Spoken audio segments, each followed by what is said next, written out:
Okay, so starting at the side, where the angle starts is basically where I start my hem to go down the side of the apron. And as you can see, I'm folding it on one side and adding the clips to it. Okay, and then I'm going to turn it to the other side and repeat the same step. Now my folding is about 1/4 and I'm doing it twice.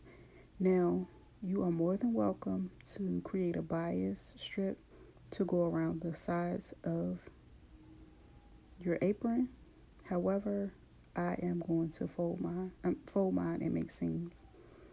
So as you can see, I got to the end of it.